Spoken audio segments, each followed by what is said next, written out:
الله من الشيطان الرجيم. بسم الله الرحمن الرحيم. ما كان محمد أبا أحد من رجالكم ولكن رسول الله وخاتم النبيين وكان الله بكل شيء عليما. قال رسول الله صلى الله عليه وسلم: أنا خاتم النبيين لا نبي بعدي. قال رسول الله صلى الله تعالى عليه وآله وسلم: إن الرسالة والنبوة قد انقطعت لا رسول بعدي ولا نبي. صدق الله مولانا العظيم. الصلاة والسلام عليك يا سيدي يا رسول الله وعلى آلك وأصحابك يا سيدي يا حبيب الله.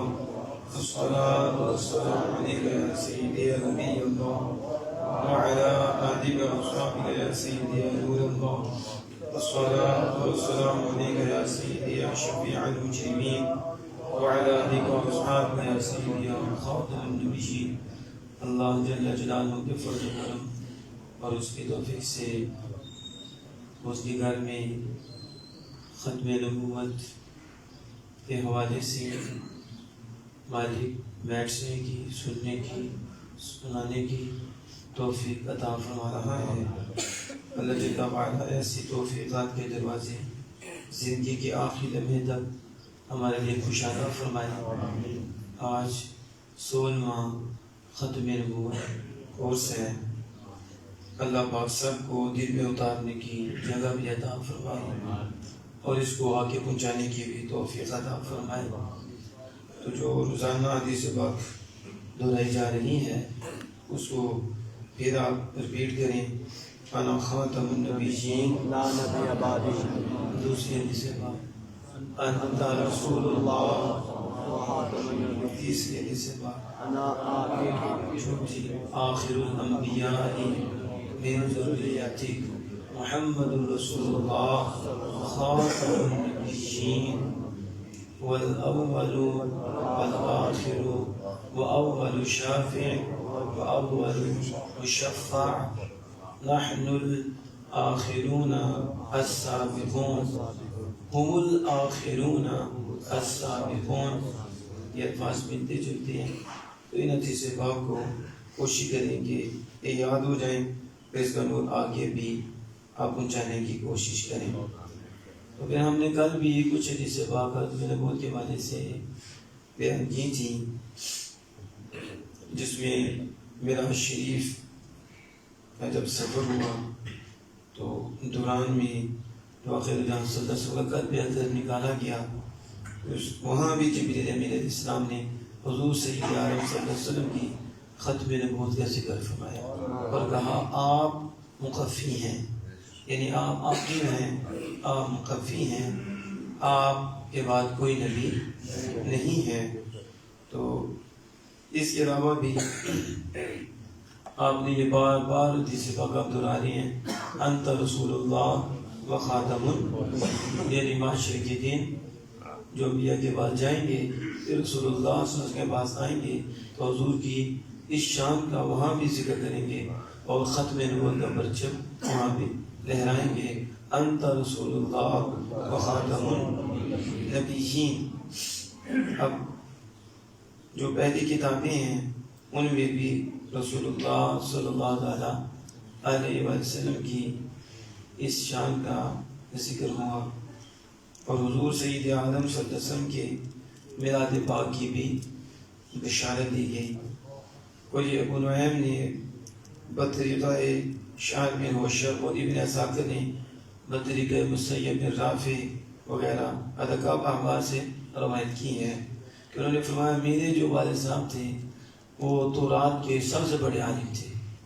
جدید کا بن احبار ہیں، یہ خود عالم تھے تورات کے، تو کہتے میرے والد صاحب بھی تورات کے علماء سے، جو تورات کے علماء ان میں سے بڑے عالم تھے۔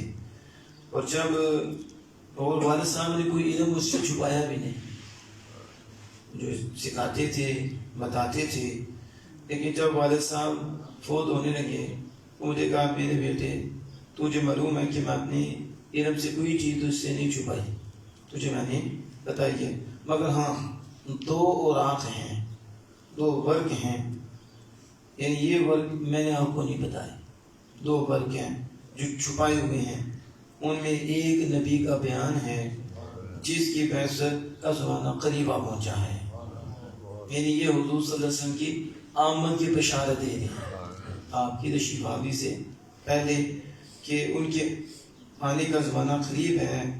اور مجھے یہ اندیشہ تھا کہ ان دو اوراقوں کی خبر میں نے نہیں دی کہ شاید کوئی جھوٹا نبوت کا دعویٰ کرے، کوئی ایسا نکل کھڑا ہو اور تم اس کی پیروی کرنے لگو، تو اس لیے میں نے نہیں بتایا۔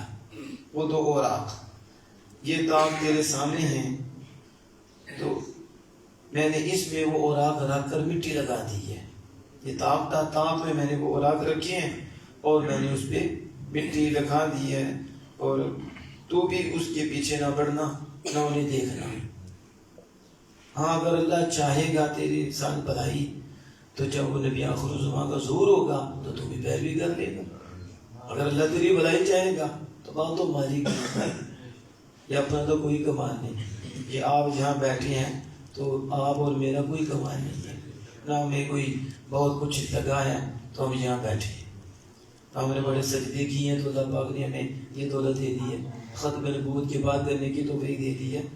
یہ کوئی ہمارے سجدوں کی وجہ سے، ویسے بھی ہم نے کیا کیا ہے، ہم سے سونے سونے آپ کو مندروں میں ملیں گے، یعنی جسمانی اعتبار سے، صحت کے اعتبار سے آپ کو سکھ نظر آئیں گے، آپ کو ہندو نظر آئیں، بد مذہب نظر آئیں، گستاخ نظر آتے ہیں، لیکن یہ تو اللہ کی مہربانی ہے کہ اس نے ہمیں گستاخوں سے بچا کر اپنے یاروں میں رکھا، اس کی مہربانی ہے۔ اور وہ اپنے محبوب کی شان بیان کرنے کی توفیق دے رہا ہے، اپنے محبوب کی اپنی عزتوں پہ پہرا دینے کی توفیق دے رہا ہے، تو یہ تو اس کی مہربانی ہے۔ جس کے ساتھ چاہتا ہے بھلائی کا ارادہ فرمائے، وہ مالک ہے۔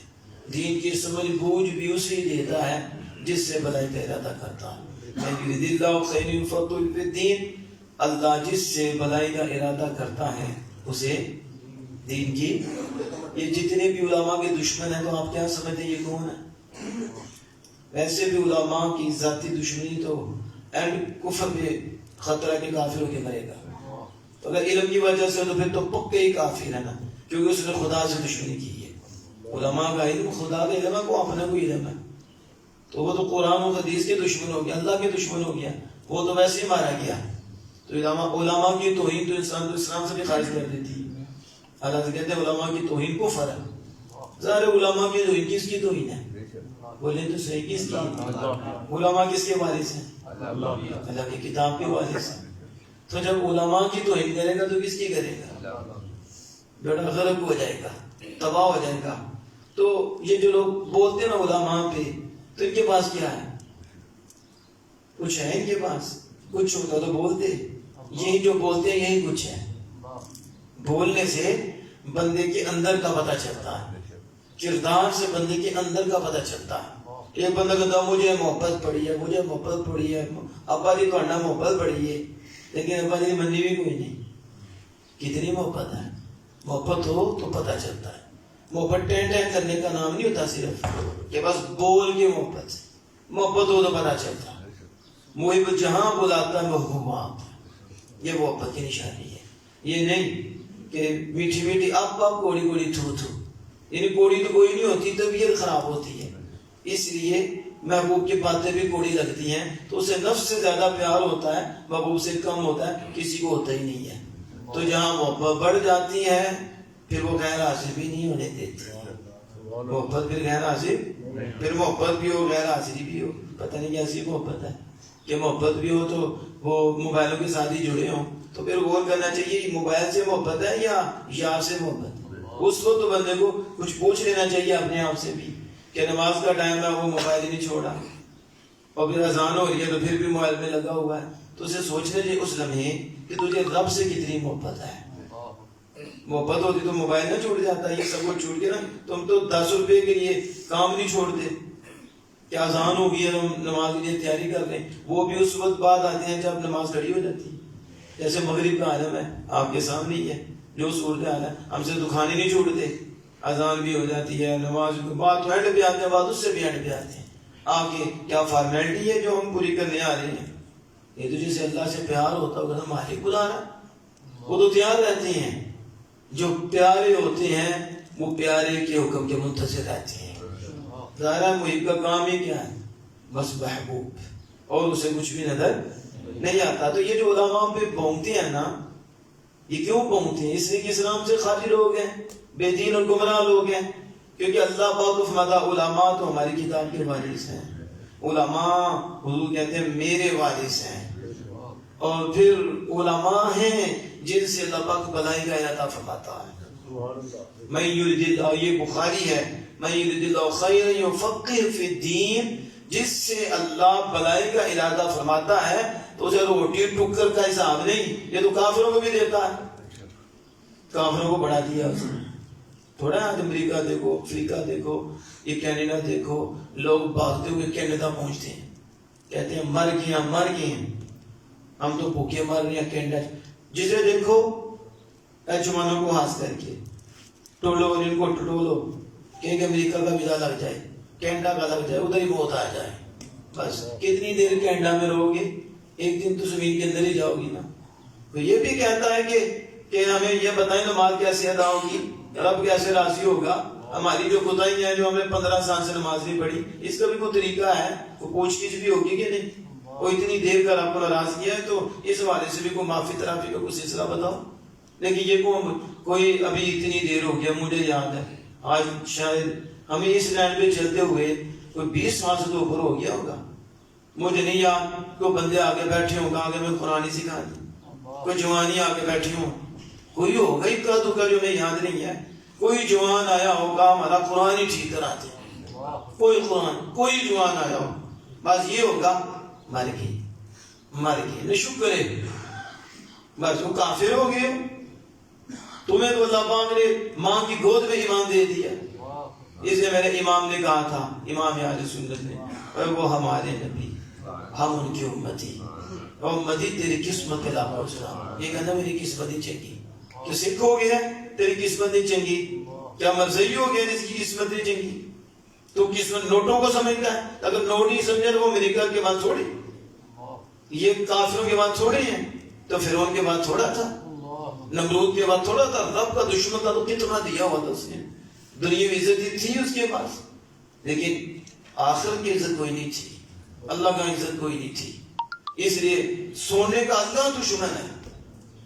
اور ہمارے تو گلوں میں کیا ہے، چینیں بڑی ہوتی ہیں، چھاپے ہم نے پہنے تو 3 چھاپے. اور شادی بعد بھی ہوتی ہے، بیگم بعد میں بنتی ہے، انگوٹھی پہلے بناتی ہے. یعنی پہلے حرام کام کر کے ابتدا میں دوائی کرتی ہے. یہ مسلمان ہے نا. اور دعویٰ کیا ہے؟ بس روٹی اور ان چیزوں کا. یہ روٹی ٹکر قسمت نہیں ہے، قسمت ایمان ہے، اور قسمت رب کے حضور سجدے ہیں. قسمت جس فیلڈ میں بھی ہو اللہ کی اطاعت ہے. ہم کاروبار جو بھی کرتے ہو، دل تمہارا رب کی طرف اور ہاتھ تمہارا کام کی طرف، یہ قسمت ہے کہ تم کام بھی کرتے ہو اور عبادت بھی کرتے ہو، کہ کام بھی ہو رہا ہے عبادت بھی ہو رہی ہے، کہ دل رب سے غافل نہیں ہے تو کام رب کی اطاعت کے مطابق ہو رہا ہے. وہ کام بھی آپ کے لیے نور ہے، وہ کام بھی آپ کے لیے آخرت کا ذخیرہ ہے. اصل یہ قسمت ہے نا.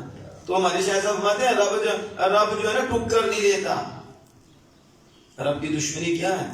وہ ٹکر لیتا ہے، وہ ایمان لیتا ہے، سجدے کی لذت لے لیتا ہے. سجدہ بات کرتے ہیں لیکن لذت نہیں آتی، بھاگتی ہیں. بات تو مزے میں آتے ہیں تو گھٹن سی ان کو ہوتی ہے، بات تو درس میں بھی بیٹھے ہوتے تو گھٹن سی محسوس ہوتی ہے کہ کہیں درس ختم ہو، جان چھوٹے، ہم باقی. انہیں غور کرنا چاہیے کہ ان کا ایمان کتنا کیا ہے، کہ جنہیں اللہ کے ذکر سے گھٹن ہو رہی ہے، اللہ کے محبوب کے ذکر سے گھٹن ہو رہی ہے، تو اس کے اندر ایمان کتنا ہے کہ وہ پورا دن کھیلتا کودتا رہے گا، کام کر رہے گا، اسے گھٹن محسوس نہیں ہوگی. وہ موبائل میں لگا رہے گا 2-3 گھنٹے، اسے گھٹن محسوس نہیں ہوگی. آدھا گھنٹے کا بیان اس کے لیے ایسے ہوتا ہے جیسے پہاڑ اس کے اوپر رکھ دیا گیا، اور وہ کہتا ہے بیان ختم ہو اور میں بھاگوں اور مسجد سے نکلوں پھنسا ہوا ہوں. اسے غور کرنا چاہیے کہ وہ اللہ کے کتنے قریب ہے اور اس کی سوچ کیا ہے. اس لیے صرف روٹی ٹکر قسمت نہیں ہے. اگر اسی کو قسمت سمجھتے ہو پھر کافروں کے پاس بھی بڑی ہے. قسمت تو وہ یہ ہے کہ تمہارے دل میں اللہ اس کے رسول کی محبت ہے. یہاں بیٹھے ہو، اللہ اس کے رسول کا فضل و کرم ہے۔ اور یہ من یرید اللہ خیر یفقہہ فی الدین، اللہ جس سے بھلائی کا ارادہ فرما دیتا ہے، تو ادھر یہ نہیں کہ اللہ اسے روٹی ٹکر دیتا ہے، جس سے اللہ پاک بھلائی کا ارادہ فرما دیتا ہے اللہ پاک اسے اپنے دین کی سمجھ عطا فرما دیتا ہے۔ علم آ جانے سے یہ نہیں مطلب کہ علم آ گیا تو سمجھ آ گئی، یہ نہیں مطلب۔ علم آتا ہے تو بندہ جانتا ہے، ایک وہ بھی اللہ کا فضل ہے، علم مل جانا، لیکن علم کی سمجھ ملنا یہ اور فضل ہے۔ علم تو بڑے کو ملتا ہے، لیکن اس علم سے وجہ سے فتور پیدا کر دیتے ہیں کہ اگر آگ لگا دیتے ہیں، علم بھی تھا لیکن علم بھی ملتا ہے، اللہ پاک انہیں فہم بھی دیتا ہے، انہیں حکمت بھی دے دیتا ہے، اللہ پاک اسے دانائی بھی دے دیتا ہے، وہ عالم بھی ہوتے ہیں، دانا بھی ہوتے ہیں، حکیم بھی ہوتے ہیں۔ کہ اب اس علم کو کیسے استعمال کرنا ہے، وغیرہ یہ نہیں دیکھتے تھوڑا تھوڑا علم آیا تو نیٹ پہ تو کیا حال ہے، تو ہمارے بدتمیزی کھڑا کر دیا۔ تو علم کون سا ہے؟ علم نور ہو تو پھر حکمت اور دانائی ہوتی ہے، تو پھر بندہ اس دانائی سے جب بات کرتا ہے تو آگ نہیں لگتی بلکہ لگی ہوئی بھی بجھ جاتی ہے۔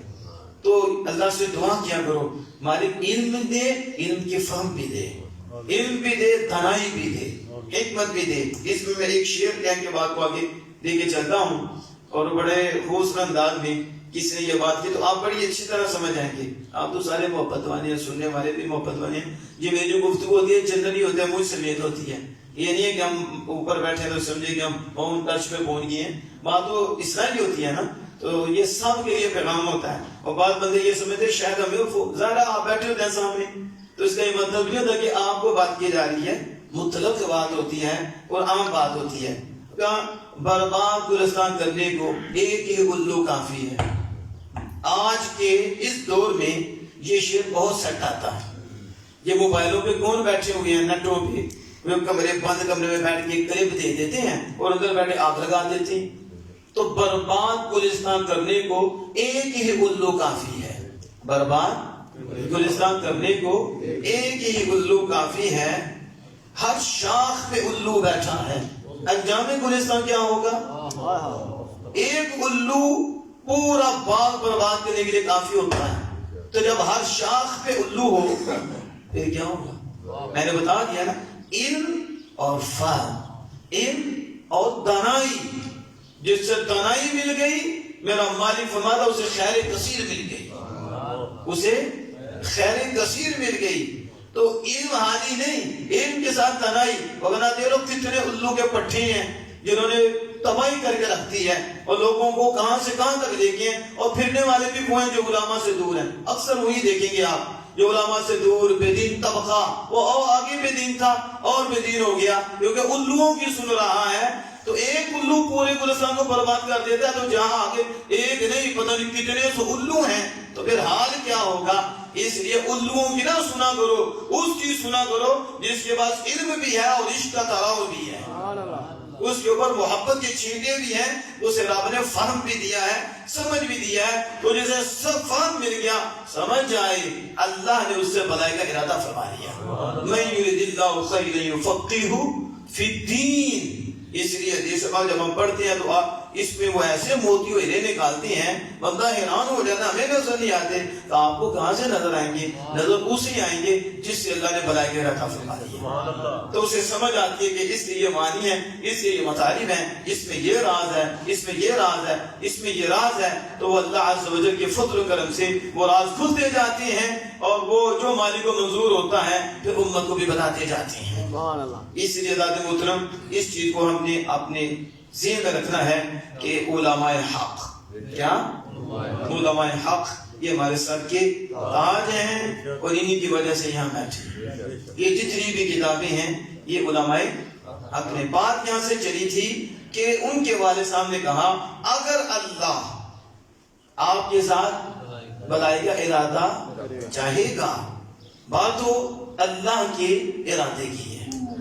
یہ تو کسی نے اس انداز میں بھی کہا تھا، وہ کیا شعر تھا کہ جس میں قسمت کے متعلق بھی بات کی کہ جب حضور بلا لیں تو یہ زہر نصیب ہے، پاس بیٹھے ہوئے دور رہ جاتے ہیں، وہ کتنی دوری سے بلا کے نواز دیتے ہیں۔ یہ بڑے کرم کی ہیں، یہ بڑے جسے چاہا اور جسے چاہا اپنا بنائے، یہ اللہ کا فضل ہے۔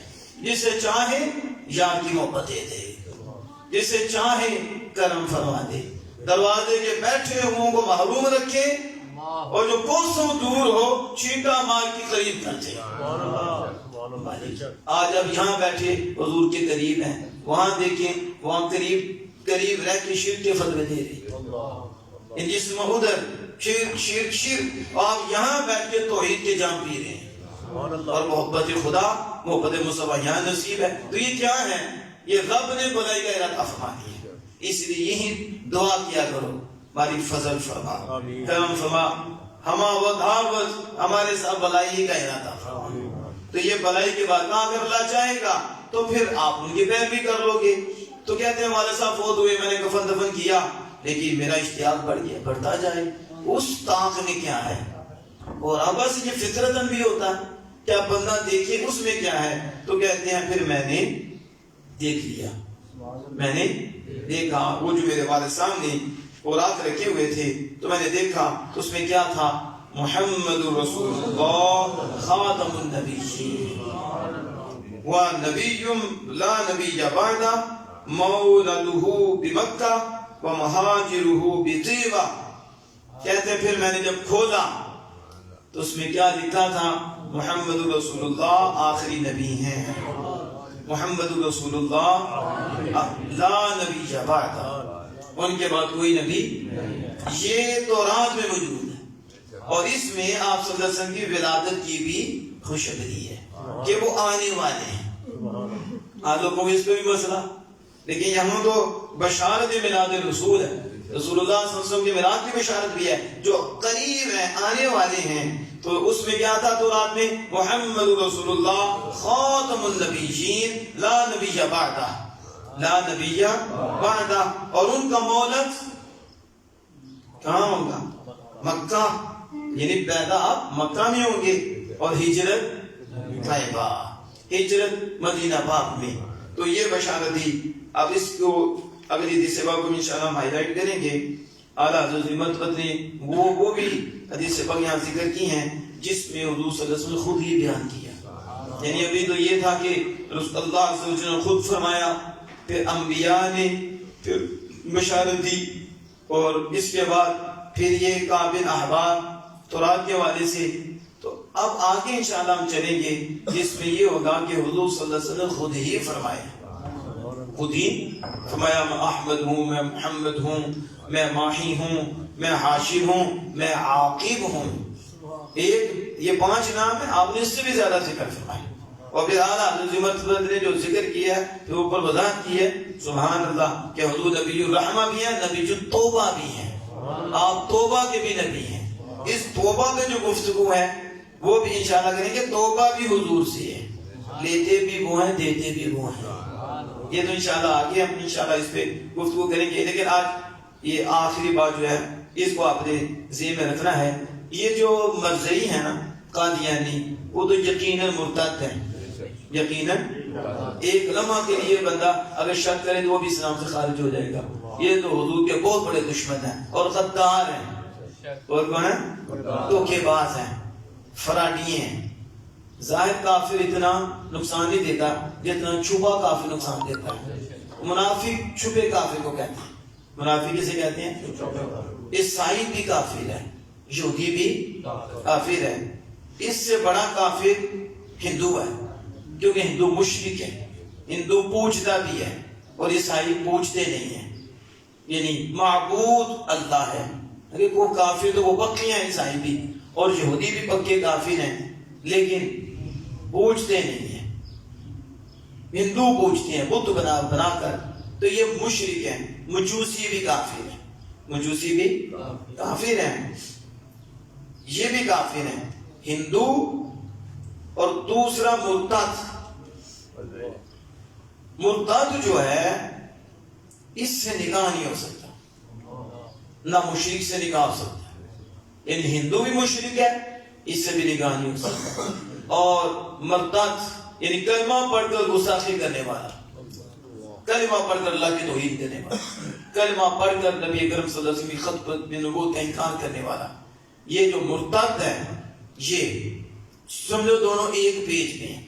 حالانکہ ہندو نے گستاخی نہیں کی، وہ آئی نہیں اسلام میں، وہ مشرک ہے، یہ کلمہ پڑھ کر کفر کرتے ہیں اور یہ مرتد ہوتی ہیں۔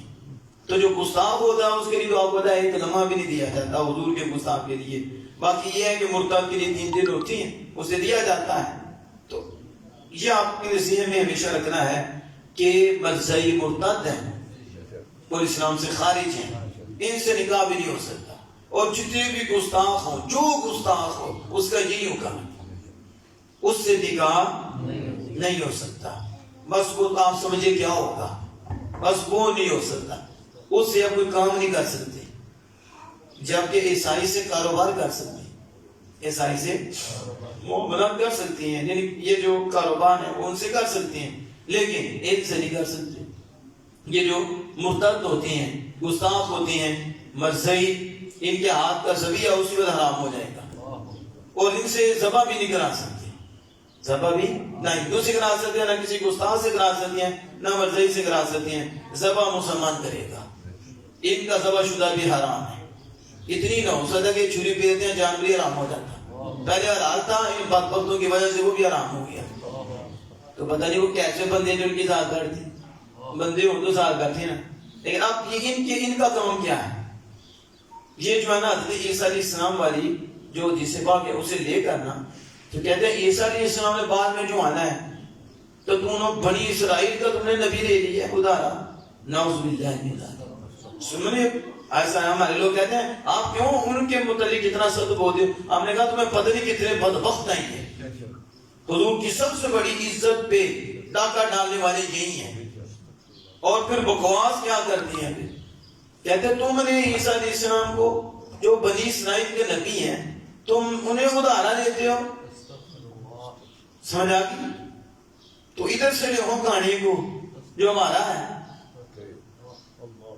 ہے تو اس کو لو کہ وہ بنی اسرائیل کا ادارا نبی لے رہے ہو، یہ بکواس کرتے ہیں، اور پھر کہتے ہیں کہ یہ ضرورت نبوت ہے، یعنی ابھی بھی ضرورت نبوت تھی تو کانا آیا تو ضرورت نبوت پوری کرنے لگا، اس کی ایک آنکھیں نہیں ہے اور مرا بھی لیٹرین کے اندر ہے، ان کے نبی کا تعارف یہ ہے، اینڈ بھی اس کا لیٹرین میں ہوا تھا، وہیں مرا تھا، اور ایسے ایسی بےہودہ بات کی ہے، آپ کانوں کو ہاتھ لگا۔ مثلا ایک میں اشارہ کرتے میں نے پیچھے بھی اشارہ کیا تھا، کہتا میں بھی خاتم ہوں، میں بھی، کیونکہ میرے بعد کوئی دوسرا ہی نہیں، سمجھ گیا؟ ایسا پلید قسم کا شیطان کا نبی ہے ان ظالموں کا، اب میں اسے کھولنا بھی نہیں چاہتا، ویسے بھی یہ ہماری عادت ہی طریقہ ہے یہ، لیکن میں نے اشارہ تھا یہ بات کی کہ اتنا گندا ظاہر ہے جو حضور کے آگے کھڑا ہو وہ صاف ہوتا ہے، گندہ ہی ہوتا ہے، گندوں کا کام ہی ہوتا ہے گندی باتیں کرنا، پکیزوں کا کام ہے پکیزہ باتیں کرنا، صاف اور ستھری باتیں کرنا، ذرا رب کے نور سے روشن ہو جائیں تو نور ہی نکلتا ہے، تو جو شیطان کی شیطانیت سے ہو جائے تو اسے شیطانیت ہی نکلتی ہے، اسے حوانیت ہی ظاہر ہوتی ہے۔ تو اس طرح کے یہ بکواس کرتے ہیں، تو وہ ضرورت نبوت کیا کہتے ہیں، یعنی حضرت ابوبکر صدیق رضی اللہ، آپ کوئی کہیں کہ اگر نبی کی ضرورت ہوتی تو ابوبکر صدیق نبی ہوتے، حضرت فاروق اعظم نبی ہوتے، حضرت سیدنا عثمان غنی سے نورین ہوتے، حضرت علی شیر خدا، خدا کیا کہتے ہیں ابھی تو تازہ حضور صلی اللہ علیہ وسلم کا انتقال اور وصال ہوا تھا تو اسلام تو پھیلا ہوا تھا اور اسلام تو بھی روشن تھا، لیکن آہستہ نا اسلام کم ہوتا گیا، ایسی شیطان ان کو واسی کری ہے، بلکہ شیطان کیا، اگر آپ کو بات بتاؤ تو آپ بڑے خوش ہوں گے، اس محظوظ بھی ہوں گے کہ باتیں ایسی ہوتی ہیں، شیطان کو بھی پتا تھا، ابے کو بھی پتا ہوتا کہ جو چیلا کر جاتا ہے پھر ابے کو بھی چیلے کی ابتدا کرنی پڑتی ہے، شیطان بھی کہتا تو میرا باپ ہے میں تیرا بیٹا ہوں، شیطان کو بھی کہنا پڑتا ہے کہ تو میرا استاد ہے میں تیرا شاگرد ہوں، ایسی باتیں۔ اب پزام باور کہاں پہنچا تھا، اور پھر جب مارا گیا نا تو اس کی زبان باہر نکل گئی کتے کی طرح، پہلے وہ کہاں تھا اور موسیٰ کلیم اللہ کے خلاف جب بک کرنے لگا اللہ نے اسے اپنی بارگاہ سے نکال دیا اور وہ مردود و دامتی ہو گیا. بلم پاؤ تو پھر قرآن پاک پڑھو. پھر اس نے جو آگے جملہ کہا تھا نا، آج نوجوانوں کے لیے بھی یہ جملہ، آپ بچ جاؤ، اپنی جوانیاں بچا دو. موسیٰ کلیم اللہ کے خلاف اسے پتہ کیا کہا تھا؟ اسے کہا عورتیں چھوڑ دو. کیا کر دو؟ جنگ کرنے کی کیا ضرورت ہے؟ آج موبائل پہ عورتیں ہیں، یہ خسرے بن گئے ہیں، یہ جوان نہیں رہے. میں تو خسرا کہہ رہا ہوں، خسرا بھی نہیں کہنا چاہیے، خسرا بھی کوئی چیز ہوتی ہے، لیکن یہ اس سے بھی گئے ہیں، عورتیں لے کے گئے. اس نے اس وقت کہا تھا جو مارا گیا، اس نے کہا عورتیں چھوڑو، لڑائی کی کیا ضرورت ہے، یہ پاگل ہو جائیں گے. عورتوں میں تم ایسے جنگ جیت جاؤ گے. انگریز نے یہی کام کیا، یہودی نے یہی کام کیا. یہ موبائل میں کیا ہے اس کے اندر دین. آپ اس میں بیان سننے لگو، پھر پہلے وہ پلید آئے گی، وہ آئے گی، پہلے کنجری آئے گی، وہ دیکھو گے، اس کے بعد کچھ اور دیکھو گے. وہ تو کوئی ہوتے ہیں جو صاف کر لیں، جنہیں کوئی طریقہ ہوتا ہے. اگر نہ یہ کھولو، نہ سننی ہے، تلاوت سننی ہے، پہلے وہ آئے گی. پھر کیا، نہ سنتے سنتے ایڈ آئے گی، تلاوت سنتے سنتے پھر بیچ میں چھوڑیں گے. یہ تھی وہ بلم بولا. جب مردود ہوا، پہلے کس مقام پہ تھا، جب مردود ہوا پھر دیکھو کیا کہا، عورتیں چھوڑا. عورتوں سے لے کے، کس سے لے کے گئے؟ عورتوں سے. تو اللہ عز و جل نے محبوب خدا صلی اللہ علیہ وسلم کو فرمایا، وہی نازل فرمائی، ان تحمل علی الحد او تترک الحد ذلك مثل القوم الذين كذبوا بآياتنا فاقصص القصص لعلهم يتفكرون. فإذا انسلخ الأشهر الحرم. اب آپ ادھر پڑھو، اللہ پاک فرماتا ہے کہ قرآن پاک میں شیطان نے بھی اس بلعام بورا کی پیروی کی. کس کی؟ کون پیروی کرنا ہے؟ لوگ ہم تو یہی پڑھتے آئے کہ شیطان کے مان کی شیطان کی پیروی ہوتی ہے، لیکن اللہ پاک قرآن پاک میں فرماتا ہے کہ بلعام بورا کی شیطان نے اتباع کی ہے. اس نے کی ہے. شیطان بھی کہتا ہو تو میرا بھی پیوں میں نے تو سمجھا میں ہی ہوں، لیکن تو نے ایسا مشورہ دیا کہ جو مجھے بھی سمجھ آئی، جو تو نے سمجھا دیا ہے کہ ایسے پھسلانا ہے، یہ اور تو کمزور ہے، ایسے مریں گے. تو وہ موسیٰ کلیم اللہ کا دور ہے. اس ٹائم تو یہ آج کے حالات، اس لیے بچ جاؤ. یہ عورت شوں لے کے جاتی، شوں ایک دعوے جتنے مطلب ایسے گھماتی ہے بندے کو. گھر گھر میں آگ لگی ہے تو عورت کی وجہ سے لگی ہے. چند عورتیں ہیں جو صحیح ہیں، جس کی وجہ سے گھر صحیح چل رہی ہیں. عورت بگڑتی ہے، سارا گھر تباہ، خاندان تباہ ہو جاتا. یہ عورت یہ جو نیلام ہو رہی ہے، عورت یہ ساری دنیا پہ نچا رہی ہے. کون نچا رہا ہے؟ عورت ہی نچا رہی ہے. جدو دیکھو وہی کام. اور حکومتیں بھی عورتوں کی، حکومتیں بھی. پیچھے میرا کلپ تھا دادا صاحب میرے حوالے سے، آپ نے کہا طالب، میں نے کہا طالب عورت نہیں، طالب دنیا نہیں، طالب مولا کی بات کرتے ہیں. جو طالب عورت ہوتا ہے وہ ذلیل ہوتا ہے، جو طالب مولا ہوتا ہے وہ عزیز ہوتا ہے. تو اس لیے کہا من له المولا فله الكل. جس کا رب اس کا سب. جس نے رب کو مان لیا اور رب ہی کی ذات کی، اس کو تو بڑے اس کے قدموں میں آ جاتے ہیں، اس کے پیچھے چلتے ہیں. تو یہ میں نے جو بات کی ہے کہ شیطان بھی پیروی کرتا ہے. کون پیروی کرتا ہے؟ شیطان بھی پیروی کرتا ہے. تو مرزیوں میں ایسا لگتا ہے کہ شیطان بھی ان کے ساتھ ہے، کچھ باتوں میں ان کے پیچھے بھی ہے. کیا ظالموں نے کہا کہ تازہ اسلام تو اس وقت ہائی لائٹ تھا اور روشن تھا اور روشنی پھیل رہی تھی، آہستہ آہستہ کم ہوتی گئی. پھر کانے کا دور آیا، کانے کا، تو پھر وہ ختم ہو گئی. تو ضرورت نبوت آ گئی. نبوت کی آپ اس وقت نبوت کی ضرورت نہیں تھی کہ فاروق اعظم بن جاتے. سمجھ آ رہی ہے ان کا؟ اب جواب کیا دیں گے؟ ہم نیٹ پہ بیٹھ کے جواب دیں گے. ہم صبح اور رات کھا پی کا بس یہ، تو مرنے کے بعد آمنہ کے نام کے سامنے جواب کیا دیں گے کہ میری عزت پہ حملے ہوتے رہے اور تو کیا کرتا رہا، کیا کیا تم نے. اور وہ کیسے کیسے حملے کرتی ہیں، وہ کہاں بیٹھ کے وہ پروگرام بناتی ہیں، کس طرح کے ان کا ایمان لوٹنا ہے، کس طرح انہیں کمزور کرنا ہے، انہیں فلائی کاموں پہ پھنسانا ہے. یہ بڑے اچھے ہیں جی، بڑے فلائی کام کرتے ہیں، اسپتال انہوں نے بنا دیے ہیں، دیکھو قرض وہ دیتے ہیں. یہی تو ان کا طریقہ عبادات ہے کہ انہوں نے اسی طریقے سے تمہارے ایمان کو لینا. دولت ہے، اسی دولت سے انہوں نے ایمان کھینچ لینا. وہ اپنے پاس رکھ ظالم یہ دولت. سب سے بڑی دولت آمنہ کے نام کی محبت ہے. یہ سب دولتوں پہ اب سب دولتیں قربان کر سکتے ہیں، کچھ بھی نہیں. لیکن اس دولت کو نہیں چھوڑ سکتے. تو وہ ضرورت نبوت یہاں لاتی ہیں, یہاں ضرورت وہ لے کر آتی ہیں. تو اب ضرورت نبوت ہے تو تم خدا نبی کیوں لیتے ہو؟ تو پھر ہم یہ جو کہنا آ گیا ہم نے اسے نبی بنا دیا. اب یاد رکھو, آج میں صرف خلاصہ بتا رہا ہوں, پھر انشاءاللہ اس پہ آگے ہم گفتگو کریں گے کہ ضرورت نبوت حضور پہ پوری ہوئی, حضور پہ. اور آپ کا جو دین ہے سب دینوں سے زیادہ کامل دین ہے.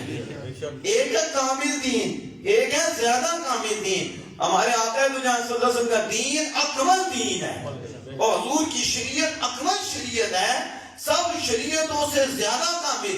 کیونکہ ادھر ایک قوم کے لیے شریعت تھی, ایک محلے کے لیے شریعت تھی, نہ کہ قیامت تک ہر انسان کے لیے شریعت تھی, ہر ایک کے لیے نہیں تھی. پھر محدود حصوں کی اور محدود جگہوں کی شریعت تھی, وہ خاص تھی, اور ان کی نبوت بھی خاص تھی, ان کی رسالت بھی خاص تھی. ان کے دائرہ نبوت جو تھا وہ محدود تھا, اور دائرہ رسالت محدود تھا. اور میرے اور آپ کے آقا کے لیے جو رد کا فیصلہ ہے کہ میرے محبوب کے لیے نبوت کا دائرہ بھی محدود نہیں ہے, رسالت کا دائرہ بھی محدود نہیں ہے. ان کی نبوت اور پتے کے لیے نبوت ہے, ان کی نبوت تو ان کی رسالت تو ہر پتے کے لیے رسالت ہے. وہ سارے جن و انس کے لیے نبی بن کر آئیں گے, اور پھر ان کے سر پہ میں خاتم النبیین کا تاج رکھوں گا. تو لہذا حضور کی نبوت عام تھی, آپ کی رسالت عام تھی, تو اس لیے پیچھے محدود شریعتیں تھیں, محدود دین تھے. لیکن جب حضور آئے تو پھر حضور وہ دین لا کے لے کر آئے جو اتنا عام ہے, اتنا عام ہے, کامل تو کامل, وہ کامل سے بھی زیادہ کامل کرنے والا ہے. زندہ باد, زندہ باد, زندہ باد. اس لیے وَأَتْمَمْتُ عَلَيْكُمْ نِعْمَتِي, میں نے تم پر اپنی نعمت پوری کر دی. اور حضور صلی اللہ علیہ وسلم نے خود فرمایا انما بعثت لأتمم مکارم الاخلاق ومحاسن الافعال, میں بھیجا ہی اس لیے گیا ہوں سارے اچھے اخلاق, سارے اچھے اعمال مکمل کر دوں. میں تو مکمل کرنے کے لیے آیا ہوں, اور پھر زیادہ کامل رسول اللہ صلی اللہ علیہ وسلم نے کر دیا, تو پھر کوئی ضرورت نہیں. آج تک دیکھو, اب اس کو انشاءاللہ کل اس پہ شروع کریں گے کہ پھر پہلے نبی آئے پھر شرک آیا, پھر نبی آئے پھر شرک آیا. لیکن قرآن مجید سے پہلے بھی کتنی کتابیں آئیں, صحیفے آئے, کتابیں آئیں, ان کو اللہ پاک نے محفوظ نہیں رکھا, انہیں محفوظ نہیں رکھا. تو پھر قرآن کے لیے کیوں کہا کہ ہم اس کے محافظ ہیں؟ انشاءاللہ تعالیٰ اس پہ ہم کل گفتگو کریں گے, اور پھر بتائیں گے کہ حضور سید عالم صلی اللہ علیہ وسلم کی ہر گھڑی, ہر لمحہ اس امت پہ نظر ہے. اللہ جل وعلا سے دعائیں کہ ہم سب کو عمل کی توفیق عطا فرمائے. بسم اللہ